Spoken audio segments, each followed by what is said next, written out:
Today, I'm gonna break down the 7 most important finishes in football. From the simple placement pass, all the way to unlocking maximum power with the power shot. For every shot, we're gonna break down when to use each one, the technique behind them, and how you can actually train them. I'm Joe Efford. I won the Golden Boot in Greece's 2nd division, and this is what secured my move into Belgium 1st division, where I was able to compete against the biggest clubs in the world, like Club Bruges, Anderlecht, and the honor of competing against PSG, Neymar, and Mbappe. So being a winger and forward, the one thing I had to focus on and learn quickly at the higher level is that goals do not usually come from perfect chances. They come from tight angles, bouncing balls, and 1 second when you have to pick the right finish. That is why you need more than one type of shot. The goal of this video is to know which finish to use when the chance comes up, and then to make sure you can execute it so you can score more goals. The first finish we have is the placement pass finish. This finish is a very important finish because you don't always need power. Sometimes you need a simple pass in order to score a goal. You use this in different scenarios. The first one would be when you're going one-on-one with the goalkeeper and you need to finish in your corners. This is where you're gonna use the simple placement pass, which is basically an inside of the foot pass for accuracy and consistency. The second scenario I would use the placement pass is when I'm driving in the box or I'm inside of the box in different areas. This is where I don't necessarily need power. I don't need curve from a curve shot, and I don't necessarily need to put the ball in the air with a chip shot. This is where I'll be able to pass the ball with simple placement into the corners. The third notable scenario I would use the simple placement pass is when I'm receiving the ball on a cutback or a strong cross, where I just need to redirect the ball. This will look like me simply redirecting the pass with the inside of my foot. You don't necessarily need to strike the ball with your laces or try to chip the ball. This is where the simple placement pass comes into hand. And now let's break down technique for the placement pass. So dropping down, what we need to be doing is ensuring that we're taking the inside of the foot, and that's where we're making contact on the ball. We're pointing the toe up like this, which is gonna activate the calf and soleus, which is gonna automatically lock this ankle. When you're doing the placement pass, you need the ankle to be firm and not wobbly. If the ankle is wobbly, it's gonna go all over the place. So make sure that you're always pointing that toe up, which is gonna lock that ankle and allow you to pass with a firm surface. The next thing that's worth mentioning is making sure that your opposite arm is up, not up in the air like this, but up beside your waist in order to provide stability and balance when you're on that one leg. The next thing is your plant foot. The plant foot needs to be in line with the target. So if I'm trying to finish in that corner, I wanna make sure that my hip is open and in line with that corner. I don't want it to be too wide like this, because what happens is I turn my hips away from the target and I'm not gonna be able to place with accuracy. Now let's break down how to train the placement pass. So starting off, you always wanna find a rebounder or a wall in your city and you wanna spend time there. Start off close to the wall, focusing on the exact technique that I just talked about. Toe pointed up, ankle firm and locked. Focus on passing the ball with consistency and accuracy. Before we get in front of the goal, we want to spend a lot of time here and make sure that we can do this. Not only is this going to improve the placement pass finish, it's also just going to improve your passing in general. So spend time here at the wall. As she drops down, pay attention to how my ankle and my toe is pointed up as I make contact with the ball. It's not like this, wobbly, where the ball is going to go all over the place. It's locked so I can make a firm surface for the ball to bounce off of. Now for our first drill, actually finishing on goal. We have 3 cones here, which are gonna act as 3 different angles that we wanna be finishing. We're starting off close to the goal like this, and we're gonna progress back as we go. We're finishing in the back post from this angle and from the further angle. In the middle, we're gonna be finishing in both. But starting off on this side, with the right foot, place the ball into the corner with a simple pass. Do this really at a stationary position for now, and we can add a bit of movement on in the further training sessions. I would try for the placement pass to keep it on the ground. We're not really looking for the ball to get up in the air, which would lean closer to a finesse shot. So keep it low and hard and with accuracy. Moving to the middle of the field now, we're spending time with both the right foot and left foot, opening our hips and placing it into the corners. So if I'm gonna finish in the right corner, I'm gonna use my right foot. Simple pass on the ground into the corner. Now with my left foot, same thing, but now I'm finishing in the left corner. Opening my hip and finishing on the ground. Now we're ready for our third finish. What we're doing now is finishing with the left foot across the goal, where we're opening up our hip and passing the ball into the corner. Now for our last set of exercises, in order to train this, we're gonna be outside of the box. We're gonna be dribbling into the box, and then we're gonna finish with the placement.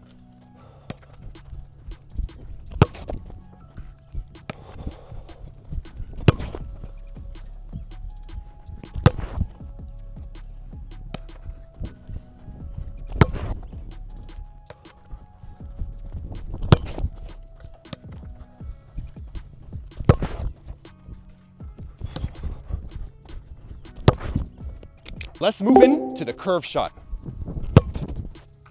Let's talk exactly when to use the curve shot. Mostly what happens when you're cutting inside from a wide area and you come inside the pitch. What happens is you open up the far post, which allows you to finish with curve. Another scenario that you're gonna be using the curve shot is when your direct shot, let's say I'm right on to the goal like this, is blocked. And I need to open my hip either this way or this way in order to curve the ball around the defender. This is when you're gonna be using more of a curve shot versus a direct shot, like the power shot or the simple placement pass shot. But really, the most important finish with the curve shot is when you see that the far post is open and you're aiming slightly outside of it. That means you're gonna keep the ball away from the goalkeeper, but you're gonna be finding that side netting in the corner. So always have in mind with the curve shot, you're basically looking for the far post in most cases. Now let's break down technique, because this is the most important part of the curve shot. And it's much different than all the other types of shots that we're gonna be discussing. So what we're gonna be doing is, instead of typically approaching at a 45-degree angle with the ball, we're really gonna be parallel with the ball. Let's say the goal is to my right. I'm gonna be in line with the ball and parallel with the goal.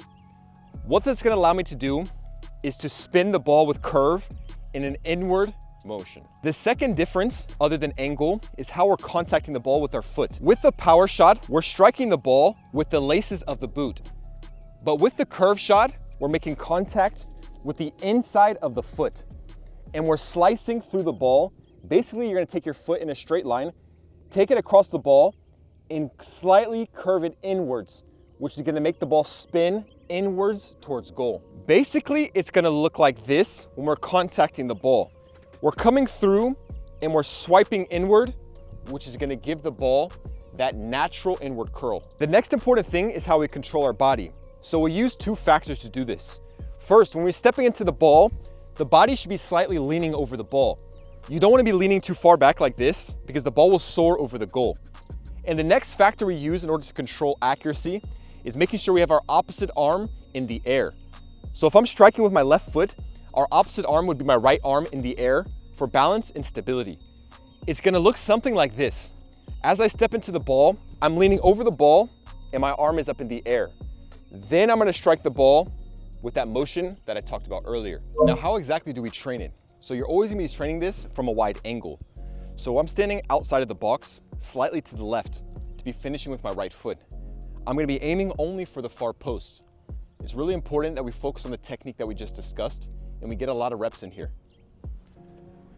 So you're gonna dribble, throw a skill move, cut inside, and then finish with your curve shot.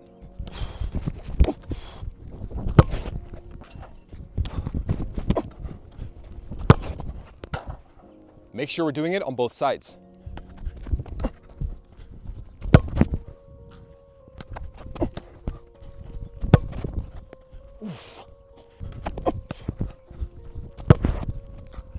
The curve shot is perfect when your direct line to goal is blocked, or when you have the far post open. This is traditionally when you're gonna use the curve shot. Finish number 3, we have the finesse shot. We're focusing on accuracy more than power. This is gonna happen mostly around the box or inside of the box when you have time and space. It's more of a safe finish inside of the box, but it's one where you have to have time in order to look up, see where the goalkeeper is shifting, and you're gonna finish with accuracy away from him. Another important situation that we could use this in is when you're receiving the ball as a midfielder, you turn on the half turn, and as you turn, you have opportunity and time to look up. You're gonna be driving at the box, and then that's when you're gonna be able to look up and finish with accuracy versus striking the ball with power. Let's break down technique now. Similar to the curve shot, we're making contact with the inside of the foot. This is what's going to give you that clinical finish, the accuracy and consistency that you're looking for with the finesse, but not necessarily the power that you're going to be using with the laces. We're contacting right in the center of the ball, and we're really doing a simple pass, but it's really more of a firm and hard pass. So it's in between the power shot and the simple placement pass that we talked about before, but now we're adding a little bit of power onto it. In order to control our shot even more, we're making sure that our opposite arm is up in the air or slightly at our waist height in order to provide us balance and stability. Finally, the last thing we're going to talk about is plant foot. So making sure that your plant foot is in line with the target or slightly inward. You want to make sure that your plant foot is not open like this, because again, this is what shifts your hips away from the target. How to train the finesse shot. So I'm right at the 18-yard box or the 16-meter box, and I'm slightly inside of it. What I'm going to be doing is driving the ball, taking that player on 1v1, and then finishing with finesse like we talked about. Focus on the technique here more than the power. The finesse shot is really about accuracy and consistency, so make sure that you're aiming for your gates. We're going to be starting off in the middle. So if you go to the right, the next time, go to the left and finish the same way. It's gonna look similar to the placement pass, but this one is definitely with a lot more power.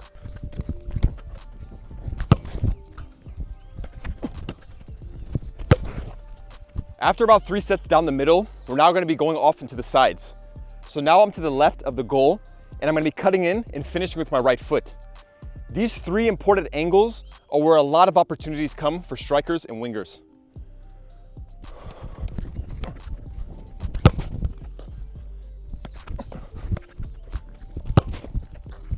After 3 sets over there, we're gonna move on to the other side now, where I'm focusing on finishing with the left foot.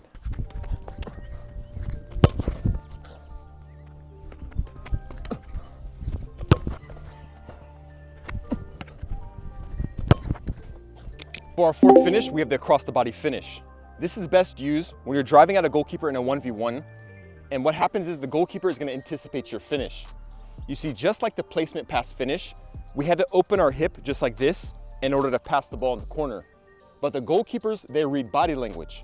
So what happens with the across the body finish is as I'm faking this pass into that corner, I'm going to be finishing across my body into the opposite corner. This is a very dangerous finish, and it's one that you have to master, because at the higher level, goalkeepers start to read your body language. See, right now, if I open my hip and I'm gonna act like I'm gonna finish in this near post, the goalkeeper's gonna read that. So what I do is I act like I'm gonna finish there, and then I finish across the body into the other corner. And the second scenario is when you're coming across the goal, and same thing. The goalkeeper's anticipating you finishing in the back post, and then you whip it across into the near post. This is how you finish with the across the body finish. Let's talk technique. The technique for the across the body finish is very specific. So what you have to take into account is first the fake. So you really want to sell that fake that you're opening up your hip and finishing into the near post, like you're going to be passing the ball. But then what you're going to do is you're going to come across the ball like this in an inward motion. You're basically going to take your leg and bring it across your body. That's what's going to spin the ball in the opposite corner. You see, just like I mentioned before, goalkeepers are reading your body language. So if I'm just like this, they're already going to start shifting to this post. And then as I continue my motion, I then fake it and I come across it just like this. We're making contact with the inside of the foot. Same thing like the curl shot. We're going to make contact here, right in the center of the ball. But really the most important part of this across the body finish is how we're selling that fake. And then we're going to be coming across the ball with the inside of the foot, just like this. You could already notice as I spin my hand across the ball that it begins to spin in the direction we want it to go. From this angle, it'll look something like this. Now let's talk about how we train the across the body finish. So I'm slightly outside of the box, inside of the top of the circle. What I'm going to be doing is I'm setting these 4 cones, which are going to act as a defender, and it's also going to be the lane that I push my skill move. I'm doing it right here. But if you need to start off closer to the goal and then slowly progress back. Do the same type of drill that we're doing right now, but just do it closer. And as you get better, you can back up further and further. Focus on that technique that we discussed. So after your skill move comes in, you're finishing across the goal. The ball can get off the ground here now. We're looking for you to really punch the ball in, but we want that across the body finish. If you go to the right, then you're gonna go to the left.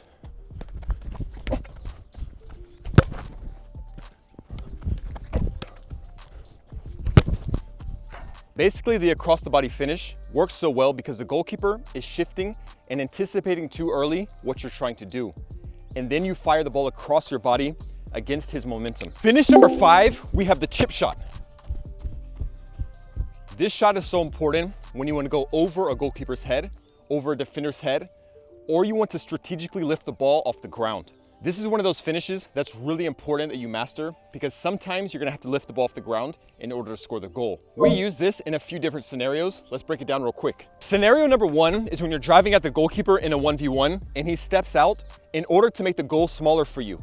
That means it's more difficult for you to finish into the corners because as he steps out, the angles get tighter. But that gives you another option, and that's the chip shot, to flick the ball over his head and put it into the goal. Scenario number 2 is when you're driving deep down into the goal and the goalkeeper has no option but to make himself as big as possible. You can anticipate him going down, so you can flick the ball slightly off the ground in order to put the ball into the goal. And scenario number 3 is when you can use a chip shot when you're far outside of the pitch, even at the halfway line. The goalkeeper is too late to get back into his box, and you really put the ball in the air over his head. But that's a scenario that I'm gonna cover because I wanna focus on really specific situations to help you score more goals. For the technique for the chip shot, it's really simple, but it's something that we need to talk about. So what we're doing is we're taking our shooting leg, we're stabbing it into the ground underneath the ball. We're trying to contact underneath the ball down here, which is gonna give that ball that natural rise and that U-shaped dip that you see traditionally with a chip shot. It's important that we're using the top of our foot right here and making sure that our toe is really going down into the ground. And then we're gonna be lifting our leg to lift the ball off the ground. At the higher level, the pros will use a little bit of a fake where they lift their arm to make it seem like they're gonna pass the ball on the ground. And then that's when they chip the ball over the goalkeeper's head. That's because, as we learned with the across the body finish, a goalkeeper reads your body language to see what you're about to do. So when you lift your arm up like this, it sells the fake.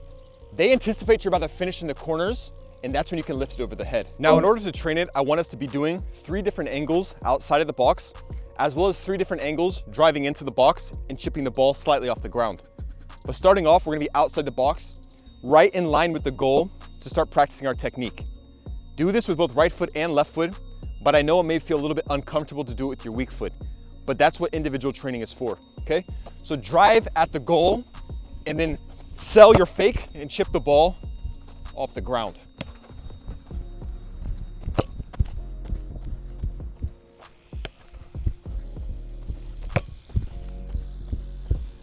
Now I'm off to the left of the goal, so just a little bit of a different angle. This is just gonna mean that we're gonna have to contact the ball a little bit different.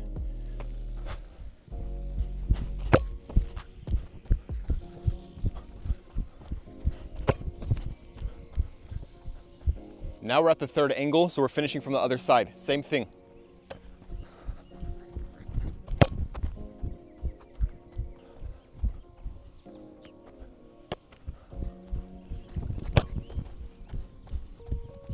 For our second set of drills, I'm now closer inside of the box. We're starting at these orange cones here, and we're driving towards the goalkeeper. I put a little bit of a wall there, or rebounder, just to act as a little bit of a target for me to lift the ball over. I want you to be driving at full speed. What this is gonna mimic is you're gonna be dribbling inside the box, and you have to flick the ball quickly off the dribble. That's because as you dribble towards the goalkeeper, he's gonna go down to make himself big in order to make it harder for you to score. So as you drive the ball, it's gonna be a little flick over the ball. Again, do this with right foot and left foot. We're doing it from the middle angle, and then we're gonna change angles like we did outside the box.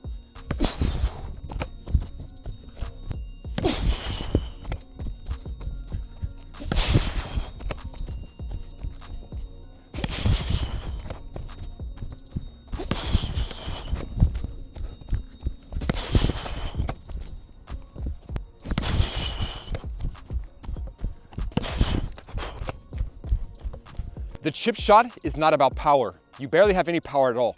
It's about disguising touch and making sure that you have that little bit of a flick and class on your finish. This finish requires a little bit of composure because it's all about technique. Finally, we have the low power shot. And this is a shot that we use in very specific scenarios, and it's one that you have to have in your tool belt if you're gonna score a lot of goals. First things first, we talk about location. You're gonna be using the low power shot either outside of the box slightly or inside of the box when the goalkeeper has limited vision. And we need to get the shot off quick, and we need to find the corner as fast as possible. What I mean by limited vision is, let's say this wall is the defender. If the ball has even a slight shot of the goal and I need to get it to that corner as quick as possible, that's when the low power shot comes into play. Not only do we use this when we need to get the shot off quickly, but what happens is, if this is the defender, it also means that the goalkeeper has limited vision. So when the ball's coming in fast and hard, he's not gonna have time to react. Whereas if I use the finesse shot and I put it softly, then the goalkeeper can react to the pass that's coming in. That's when you want to be using the low power shot. The first and most important thing about the technique for the low power shot is opposite arm in the air. So if I'm striking with the right foot, my left arm is going to be up in the air to provide balance and stability. The next thing is how we plant firmly beside the ball, and this can be on a stationary position or if we're on the move. What matters is that last step is firm in order to generate the force that we want to. The next thing we talk about is how we contact the ball with the laces of the boot. So as we're approaching the ball, we need to strike the ball a certain way in order to generate that power. As we approach the ball, we don't strike like we're doing a finesse shot. We need to generate power, so we strike with the laces. So dropping down, we're making sure that we're contacting with the laces of the boot at the top of the foot. We're striking right in the center of the ball to keep it low and hard. What's really important here is that we're locking the ankle firmly, activating the calf and the soleus. We don't want the ankle wobbly like this, because that's not gonna allow you to generate the power that you want to. So lock the ankle in order to generate the force that you want. The angle of the foot matters. It can either be straight down like this, or you can slightly turn it diagonal like this. What matters most is that you're locking the ankle and striking with the laces of the boot. The last thing we talk about with the low power shot is follow through. We make sure that we're landing on our shooting foot. That ensures that we're following completely through the ball. If I do it without the ball now, and I'm striking with my left foot, it's gonna look like this, and I'm landing on that shooting foot.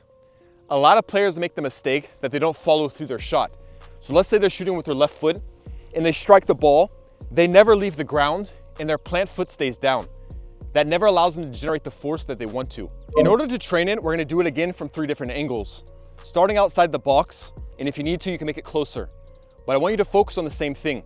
Drive out your set of cones, throw a skill move, make sure you're on the motion, and then finish with the technique that we talked about.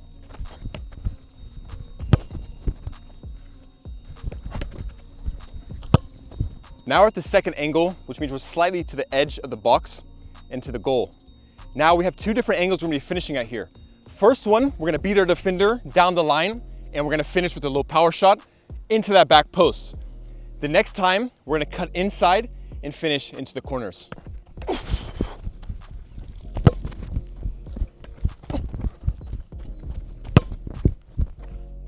We're gonna take our cone and we're gonna block the outside now, forcing ourselves to cut inside and finish. Focus on your technique heavily here. Now we're off to our final side, same thing. Taking the ball down the line, finishing across goal, and then we're gonna be cutting inside. Focus mostly on your technique here.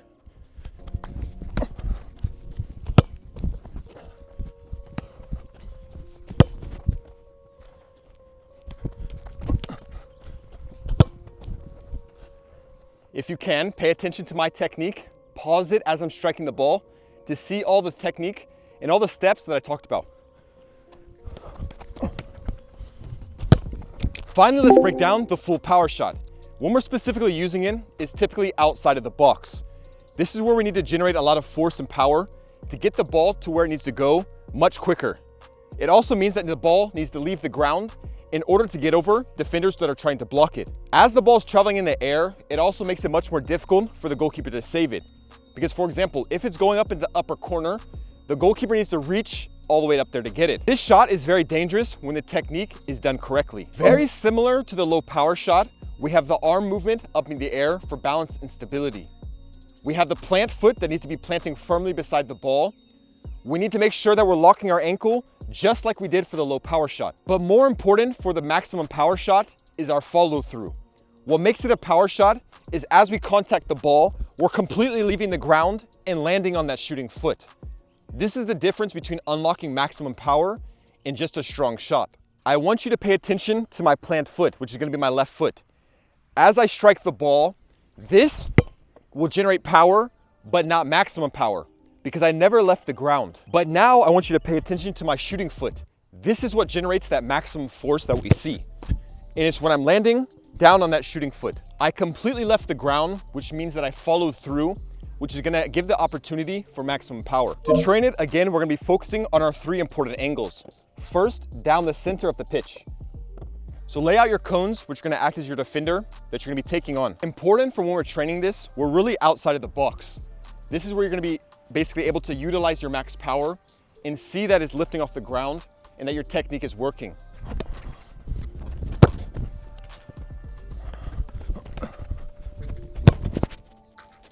So after we finish our 3 shots outside of the box, I want to talk quickly about how to train from a beginner. So building the power shot is all about technique, and we need to do it up close to the goal so that we can really master that technique. So if you're trying to learn to shoot with your weak foot, for example, this is where I would start. So I have a line of balls right in front of the goal, which is really just going to give me more reps. If you have 1 ball, that's completely fine. Just go back, chase the ball down, and bring it back. We're focusing on reps here, but making sure that our technique is correct first. Okay, let's break down technique one more time. So first things first, we always talk about arm movement. So opposite arm in the air, just like I discussed before. That's really important for balance and stability. That would be step 1. Step 2 is how I'm planting firmly beside the ball, making sure that I'm able to really generate force down into the ground, which automatically is going to come back up into my body. You see, if I step into the shot and I plant very soft, I'm not going to be able to strike with force. The next thing we break down is how we're locking our ankle in order to strike through the ball. That can either be straight down like this, or it can be diagonal like this. What's most important is that we're locking our ankle and striking with the laces of the boot, versus using the inside of the foot like we did for the curve shot, placement pass, and finesse shot. For power, you're always striking with the laces of that boot. The next thing that we discussed is making sure that as we strike the ball, that we're landing on our shooting foot to ensure that we're completely following through our shot. This is the most important trademark of a power shot. So I have this line of balls here, and we're gonna go through focusing on our technique more than anything. If you need to, pause the video as I'm striking the ball to see exactly how my form is looking, and then pause it as I follow through the shot.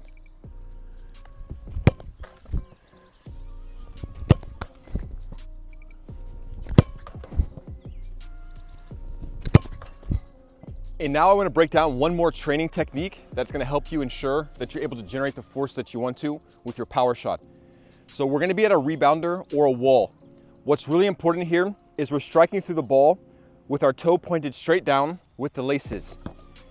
I want you guys to strike just like this, activating and deactivating that calf. So as I strike the ball, I'm going to leave the ball here. As I strike the ball, I'm locking that ankle, activating the calf and soleus. As it leaves my foot, I'm relaxing it completely, and then I'm activating it again. I don't want to see you guys sitting at the wall, just leaving your foot like this and hitting the ball. That's not going to lead to being able to lock your ankle properly.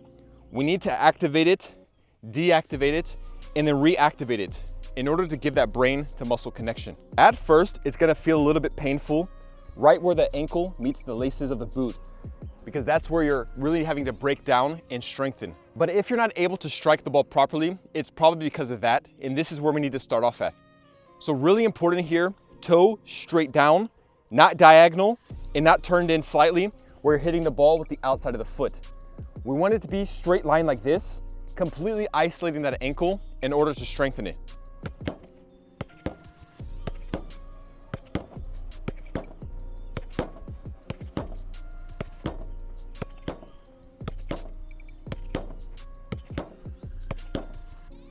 So let's recap. You do not need to become a better finisher by only practicing one type of shot. You need a full finishing toolbox. The placement pass, when you need control. The curve shot, when the direct shot is blocked.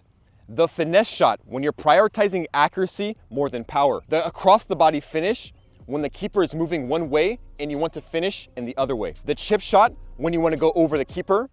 And you need to understand the full power shot, when you need to strike through the ball with power. Now that you understand the most important finishes in football, the next step is learning how to actually train them in a full training session. So go watch this next video because I break down exactly how to improve your finishing from scratch so that you're able to go score more goals in real games.